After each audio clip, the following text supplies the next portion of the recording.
The early morning sun peeked through the curtains as a young girl stood before her bedroom mirror, carefully adjusting her well-worn ballet shoes. At just 16, she had the kind of grace that made people stop and stare. The mirror reflected not just her slim figure in a practiced leotard, but also the walls covered with newspaper clippings of famous ballet dancers and hand-drawn pictures of dancing poses she'd sketched during class breaks. This wasn't just another morning for her. Today it marked the beginning of something bigger. She was the first black student in 30 years to be accepted into the winter showcase at the Manhattan Ballet Academy. Her hands trembled slightly as she pulled her curly hair back into a tight bun, each movement precise and practiced. Downstairs, the smell of breakfast filled the air. Her grandmother hummed an old jazz tune while flipping pancakes, the same way she had done every morning before her own performances decades ago.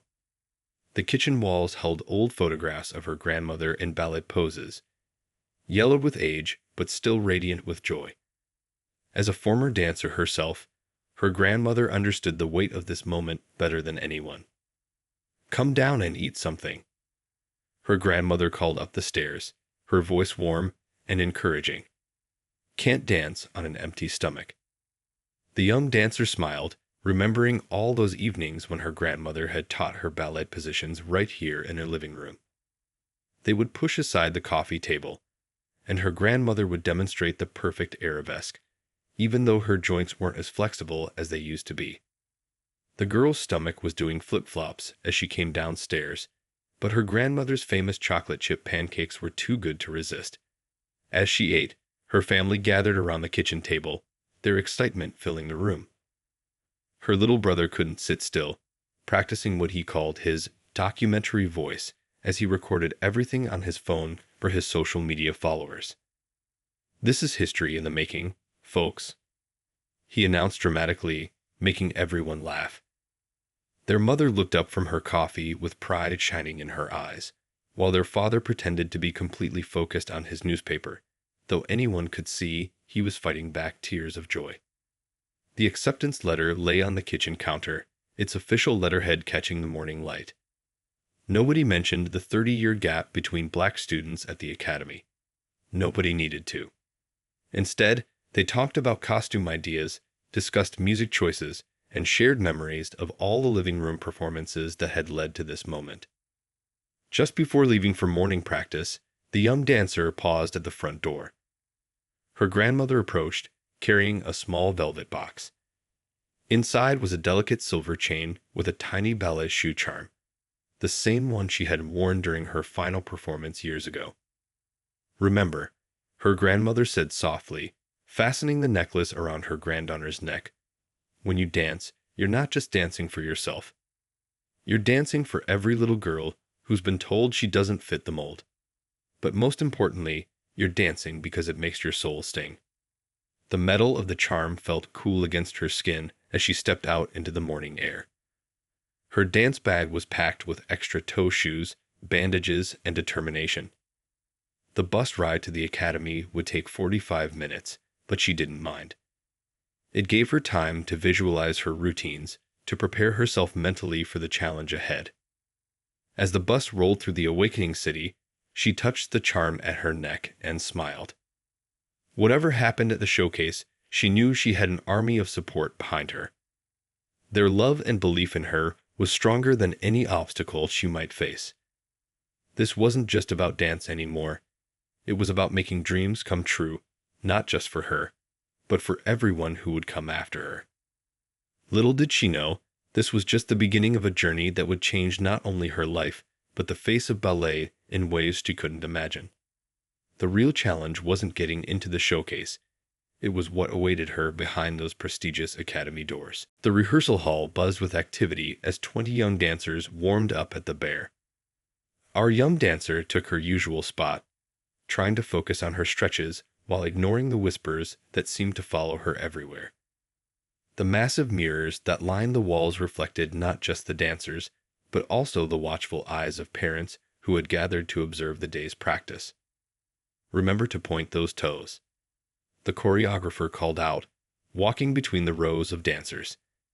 She passed right by our talented dancer, without a single correction or word of advice, even though the girl's form was perfect. This had become a pattern over the past few weeks, a strange silence where guidance should have been. Something shifted in the air when the time came to assign solo parts for the winter showcase. One by one, dancers were called forward to audition for the spotlight moments. Our dancer's heart beat faster as she waited for her turn, her feet already moving through the steps she had practiced countless times in her bedroom. But her name wasn't called. She glanced at her phone, where her mom had texted, "How's practice going, honey?" Her mother, a lawyer who fought for people's rights, had taught her to keep track of everything. So she did. In her dance bag, a small notebook held dates and details of every odd moment, every overlooked opportunity, every whispered comment. During water breaks, she noticed how other dancers huddled together, their conversations stopping when she walked by. It wasn't that they were mean. They just seemed unsure, as if they didn't know how to act around her. One girl, though, always smiled and waved. They shared granola bars sometimes, talking about their favorite dance videos and dreaming about future performances. The real sting came during partner assignments. As pairs were formed for the main performance, our dancer found herself repeatedly placed in the back rows, despite having stronger technical skills than many others. Her partner, a kind-hearted boy who had been dancing since he was 5, noticed it too. "You should be in front," he whispered during practice. "Your fouettes are the best in class." The afternoon grew heavy with unspoken words. In the corner, 2 dance moms whispered behind their phones, their eyes darting toward our dancer. "It's just not traditional," one said, not quite quietly enough. The winter showcase has always had a certain look. Our dancer kept moving, her shoes tapping against the polished floor. Each step was perfect, each turn precise. She had learned early on that she had to be twice as good to be considered half as worthy. So she danced harder, reached higher, spun longer than anyone else. During a water break, she overheard 2 board members talking near the door. They thought no one was listening, but their words carried across the empty studio. "Times are changing," one said, "but do they have to change so fast? This showcase has a reputation to maintain." Her phone buzzed in her bag. A message from her grandmother. "Hold your head high, baby. Your dancing tells our story." Those words gave her strength, but tears still pricked at her corners of her eyes as she returned to practice. That evening, as she packed up her things, she found a note tucked into her shoe bag. It was from her dance partner. "Don't let them dim your light. You shine too bright for that." She smiled, folded the note carefully, and added it to her notebook of daily events. Walking home that day, she made a decision. She would not let their silence her. She would not let their oversight overshadow her talent. She pulled out her phone and began recording a video message to her family. Little did she know, this simple act of sharing her day would spark a chain of events that would shake the very foundation of the prestigious academy. The real story was just beginning, and what happened next would prove that sometimes the strongest response to prejudice isn't a shout, but a perfectly executed pirouette. 2 weeks before the big showcase, the costume room buzzed with excitement. Young dancers crowded around as the costume director handed out the outfits for the performance. The room smelled of tulle and silk, with sparkles catching the light everywhere you looked. Our young dancer waited patiently at the back of the line, her heart racing with anticipation. She dreamed of wearing one of those beautiful costumes since she was little, watching ballet performances on TV with her grandmother. Finally, it was her turn. "Here's yours," the costume director said, handing her a garment bag that felt surprisingly light. The moment she unzipped it, her heart sank. While other dancers received delicate tutus adorned with crystals and elegant embellishments, hers was different. Plain, simple, almost modest to the point of being boring. "There must be some mistake," she said quietly, looking at the basic design that seemed to hide rather than highlight her dancing form. The other girls' costumes caught the light like diamonds, but hers absorbed it like a shadow. The costume director barely looked up from her clipboard. No mistake. We're having inventory issues. This is what we have available. Her tone made it clear there would be no further discussion. That evening, during dinner, our dancer couldn't hide her disappointment. Her father, who designed clothes for a living, asked to see the costume. One look at the garment, and his face turned serious. After 20 years in fashion, he knew when something wasn't right. "Baby girl," he said, spreading the costume on their dining room table, "this isn't about inventory issues." He pointed out how the cut was deliberately different, how the fabric choice wasn't just simpler. It was chosen to blend into the background. Her little brother, who had been filming everything for his social media, slowly lowered his phone. For once, he had no clever comments to make. The whole family sat in silence, looking at the costume that told a story none of them wanted to believe. Then something amazing happened. Her grandmother walked to her closet and came back with an old box. Inside was her own costume from her dancing days, carefully preserved for decades. The beading was still perfect, the silk still smooth. "Look at this," her grandmother said, pointing to the intricate patterns. "Our people have always known how to make beauty speak louder than words." She ran her fingers over the delicate beadwork, telling stories about how her own mother had added traditional patterns to make the costume unique. That's when her father's eyes lit up. He pulled out his sketchbook and started drawing. The family gathered around, watching as his pencil flew across the paper. He was combining the classical ballet style with several elements from their heritage. Not enough to break showcase rules, but enough to make a statement. "We can't fight their game," he said, his creative energy filling the room. "But we can change the rules." Late into the night, they worked together.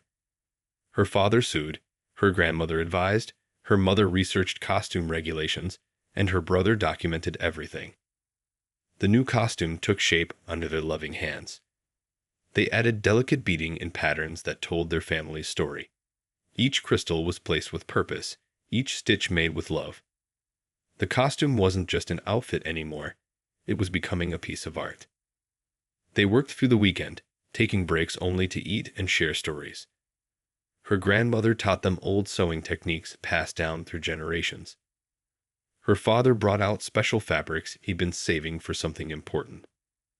Even her little brother helped, holding pins and running to the store for more supplies. When they finally finished, the costume was breathtaking. It respected the classical ballet tradition while quietly celebrating their heritage. In the light, it didn't just sparkle, it seemed to dance all on its own. As our dancer tried it on, tears filled her grandmother's eyes. "Now that," she said softly, "is a costume worthy of your talent." The whole family agreed. They had turned an attempt to diminish her into something that would make her shine even brighter. Standing in front of the mirror, our dancer felt stronger than ever. This costume wasn't just about looking pretty. It was about standing proud, about turning obstacles into opportunities. Little did the Academy know, this was just the beginning of how this family would transform their challenge into a triumph. The dress rehearsal day arrived with a mix of nerves and excitement. Our young dancer arrived early, wearing the beautiful costume her family had created. As she walked through the Academy's halls, other dancers stopped to admire her outfit, some even asking where she got such a stunning design. The rehearsal started normally enough. Dancers took their positions, the piano music filled the air, and everyone focused on perfecting their moves for tomorrow's showcase. Our dancer felt strong, confident, and ready. Her phone sat in her dance bag near the stage, automatically recording her practice session as usual, a habit her mother had suggested to help her review her performances later. During a short break, while fixing her shoe ribbons behind the curtain, she heard voices. 2 board members had walked into the theater, not realizing anyone was nearby. Their words cut through the air like ice. "Did you see what she's wearing? This isn't some cultural showcase," one said, voice dripping with disapproval. "We have to maintain our standards. This changes everything about our traditional aesthetic." "Well, what did you expect? the other replied. This is what happens when we break tradition. Next year, we need to be more selective. The words hit her like a physical blow. Her hands froze on her shoe ribbons. All those small moments of being overlooked, all those costume inventory issues, suddenly made perfect sense. She felt tears burning in her eyes and did something she'd never done before. She ran. She burst through the stage door into the lobby, expecting to find an empty space where she could catch her breath. Instead, she found her entire family standing there, their faces a mix of anger and determination. Her phone had been recording everything, and through some miracle, she hit the share button when she dropped her bag. Her little brother was already typing furiously on his phone. Her father stood tall, his designer's eye taking in every detail of the situation. Her mother, with years of fighting for justice behind her, had that look that meant someone had finally crossed a line. And her grandmother's face showed not just anger, but understanding. She'd seen this before, decades ago on another stage. "Baby," her grandmother said softly, opening her arms. But before our dancer could fall into them, her mother spoke up. "No," she said firmly. "No tears. Not now. This is not the moment to break down. This is the moment to stand up." Her father nodded, pulling out his phone. "I've got some calls to make." He stepped aside, already dialing numbers of people he knew in the fashion and arts world. Her brother looked up from his phone, his eyes shining with purpose. "You won't believe how many people are already responding to my posts about your journey. This isn't just about dance anymore." Their mother pulled them all into a circle, right there in the lobby. "Listen carefully," she said. "What happens next is entirely up to you," she told our dancer. "We can walk away. No one would blame you. Or we can show them exactly what they're afraid of. Excellence they can't ignore." The young dancer looked at her family, her father still making calls, her brother managing what was quickly becoming a social media movement, her mother strategizing, and her grandmother who had faced these same battles years ago. She stood up straighter, wiped her eyes, and took a deep breath. "I'm dancing tomorrow," she said firmly, "but not just for me." Her grandmother smiled, that fierce, proud smile that carried decades of wisdom. "Then let's make sure you have an audience they'll never forget." As they huddled together in that lobby, making plans and sharing ideas, none of them knew that this moment would change not just tomorrow's showcase, but the future of ballet in their city. Their response to hatred would not be more hatred, but an overwhelming display of talent, dignity, and community support that no one saw coming. The next few hours would prove that sometimes the biggest changes start with the smallest moments, like a young dancer refusing to run away, and a family refusing to let her face injustice alone. What happened next in the lobby shocked everyone at the academy. Instead of causing a scene or filing complaints, our dancer's family turned the moment into something powerful. Her father pulled out his sketchbook right there in the lobby and started drawing. "If they think your costume makes a statement," he said with a smile, "let's give them something to really talk about." While he sketched, her brother's social media post about his sister's journey was spreading like wildfire. He had captured her practice sessions, the late-night costume making, and her incredible dedication. People weren't just sharing the posts. They were asking how they could help. "Look at these comments," he said, showing his phone to the family. Messages poured in from young dancers around the country, sharing similar stories. Professional dancers started reaching out. What began as one family's fight was becoming something much bigger. Her mother, always the strategic thinker, made 3 important phone calls. The first was to her old college friend who worked at the local newspaper. The second was to a dance supply company known for supporting diverse artists. The third call surprised everyone. She reached out to her own mother's dance friends from the 1960s. "You don't fight darkness with darkness," her grandmother always said. "You fight it with light." And light was exactly what they brought. Her father worked through the night, adding subtle touches to her costume that would catch the stage lights perfectly. He incorporated patterns that honored their heritage while respecting classical ballet traditions. The family's kitchen turned into a command center. While her father sewed, her mother drafted a proposal for a scholarship program. Her brother coordinated with dancers who wanted to attend the showcase and support. Her grandmother made calls to her old dance network, reaching out to pioneers who had broken barriers decades ago. But the most amazing part, other families from the academy started showing up at their door. Parents who had watched silently now brought food, offered help, and shared their own stories. One mother, a website designer, stayed up all night creating a page about diversity in ballet. A father who worked in printing made beautiful programs highlighting the history of black dancers in classical ballet.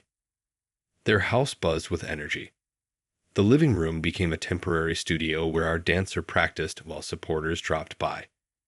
Her grandmother shared stories about her own dancing days, inspiring everyone with tales of persistence and grace under pressure.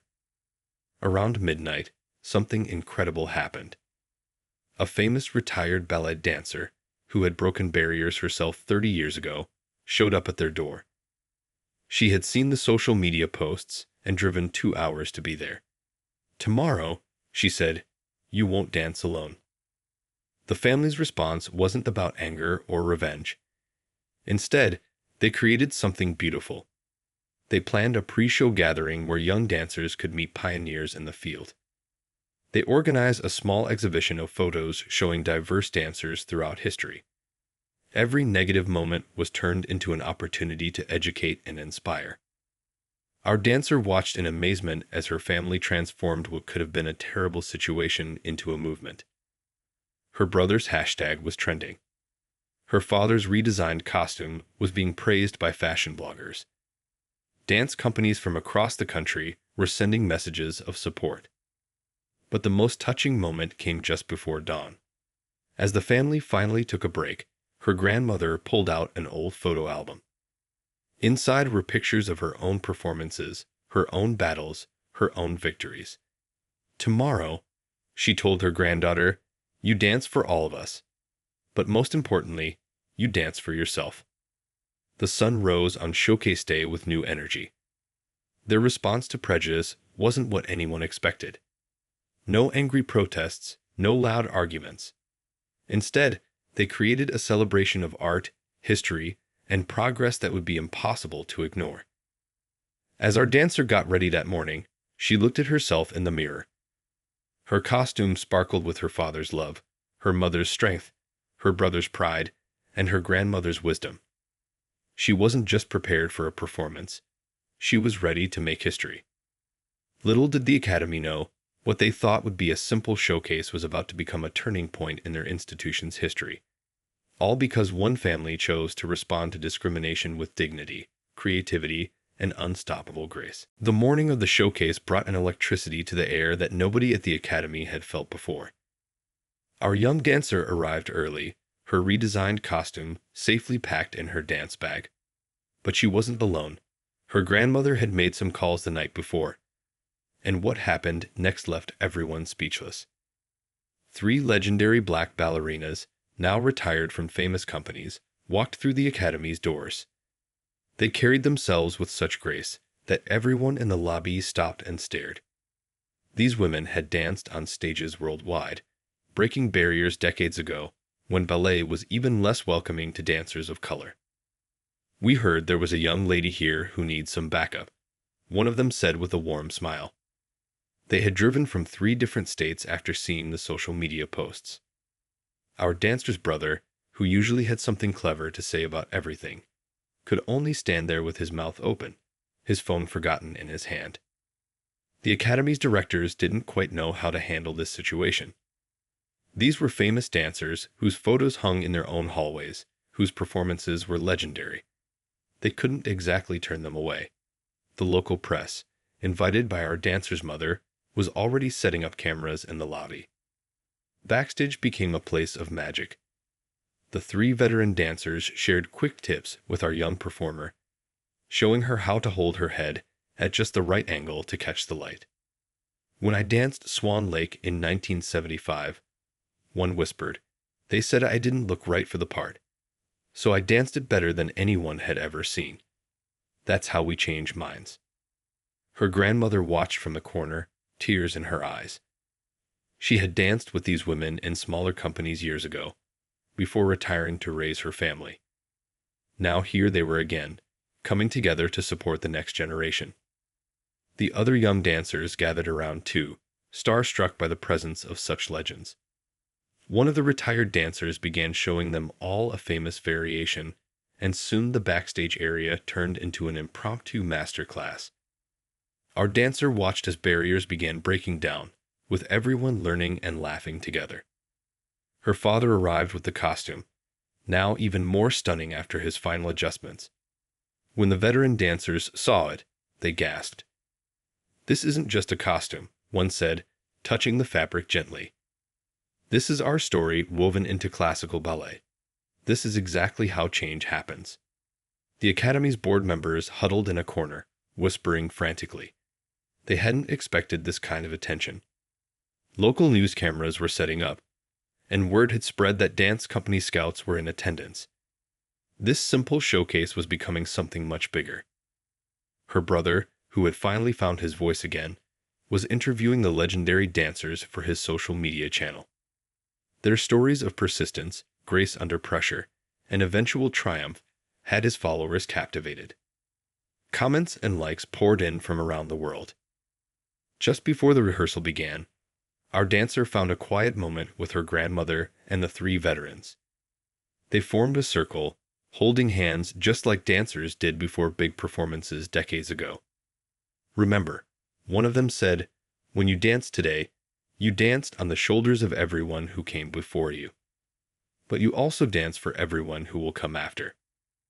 Her mother had set up a small display in the lobby, showing the history of diversity in ballet. People gathered around it, reading stories of pioneers and groundbreakers. What started as one family's stand against discrimination had turned into a celebration of progress and possibility. The rehearsal itself took on new energy. Other dancers, inspired by the presence of such legends, danced with renewed purpose. The choreographer, who had overlooked our dancers so many times before, now couldn't help but notice the perfect technique passed down through generations of strong dancers.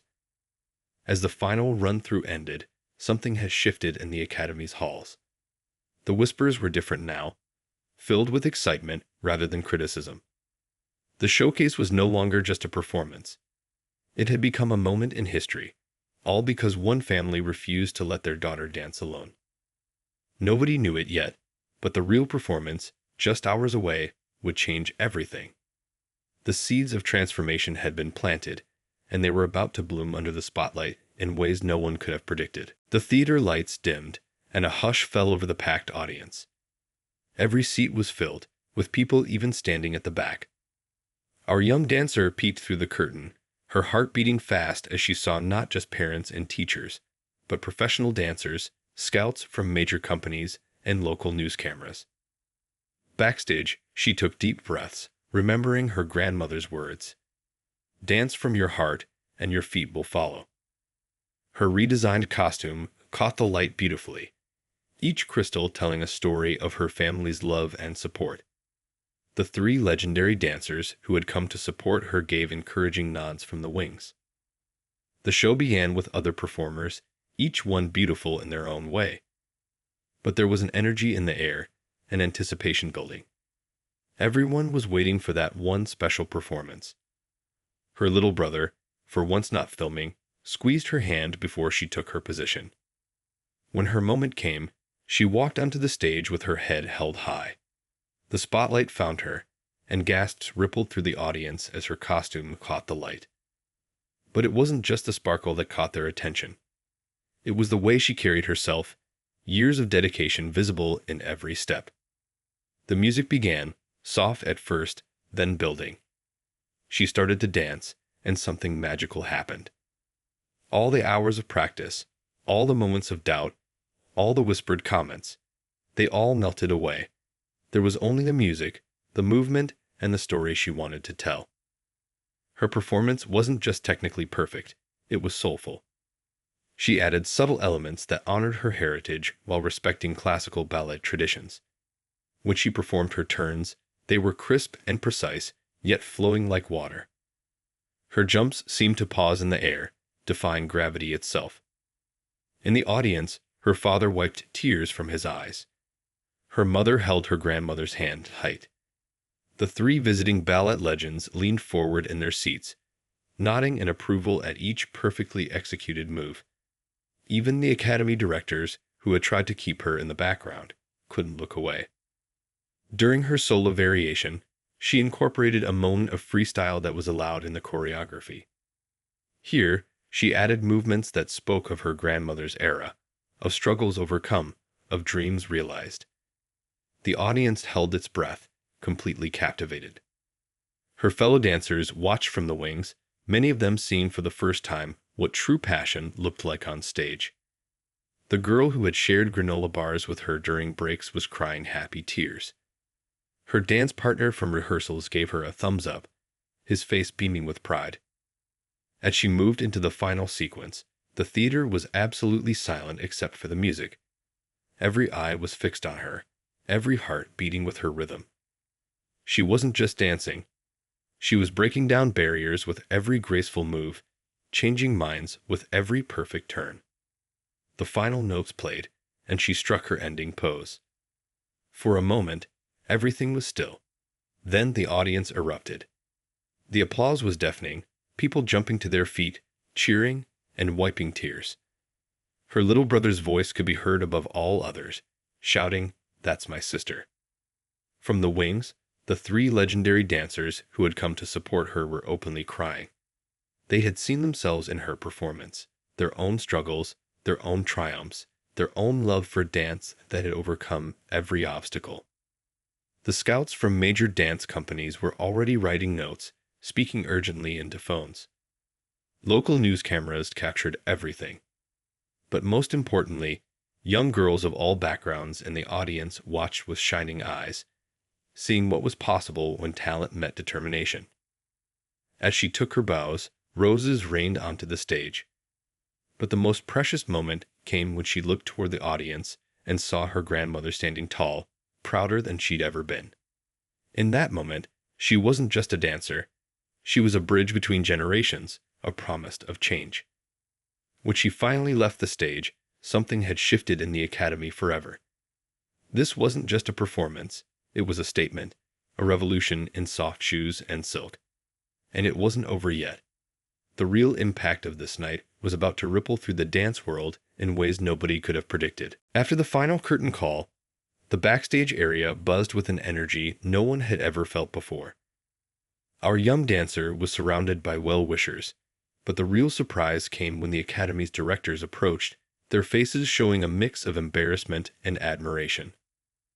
"We need to talk," the head director said, glancing nervously at the news cameras still rolling in the theater. "About the future of our program." But before they could continue their carefully prepared speech, something unexpected happened. One of the legendary dancers who had come to show support stepped forward. In her hand, she held a phone with some amazing news. 5 major dance companies had called during the performance. They weren't just interested in our young dancer. They wanted to know about the Academy's plans for diversity. Then our dancer's mother stepped forward, holding a folder. Inside was a fully developed scholarship program proposal, backed by several of the attending scouts and supporters. "We're not here to point fingers," she said firmly.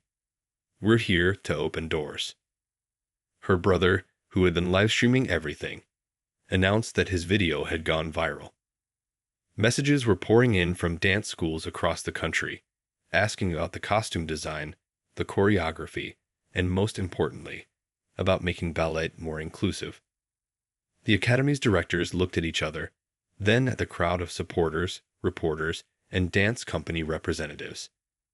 They realized this wasn't just about one performance or one dancer anymore. This was their chance to be on the right side of history. "Tell us more about this scholarship program," they said. What happened next was like watching a garden bloom in fast motion. The 3 legendary dancers offered to serve as mentors. Dance supply companies pledged to provide equipment and costumes. Local businesses offered sponsorships. Even other parents from the academy stepped forward, offering to help with fundraising.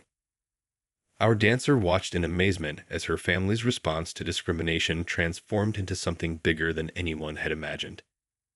Her father was already sketching designs for a line of dance wear that celebrated diversity. Her mother was discussing legal details with the academy's board. The most touching moment came when young dancers from the audience, many of them from backgrounds not usually seen in ballet, came backstage with stars in their eyes. "Can you teach us?" they asked. "We want to dance like you." Their parents shared stories of being told their children didn't fit the ballet look. Now, watching our dancers' success, they dared to dream bigger. The academy's hallways filled with conversations about change, about opportunity, about making room for all kinds of beauty in classical dance. Her grandmother sat quietly in a corner, watching it all unfold. She remembered her own days of dancing, when such changes seemed impossible. Now her granddaughter had helped spark a revolution, not with angry words or protests, but with pure talent and grace. The local news caught everything on camera: the scholarship announcement, the mentorship program, the pledges of support.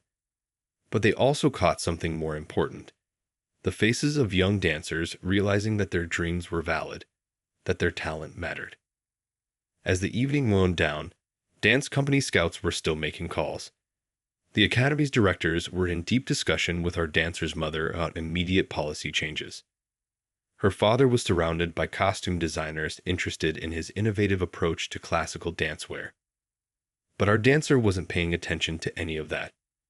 She was in the practice room with the young girls who had come backstage, showing them basic positions, watching their eyes light up with possibility.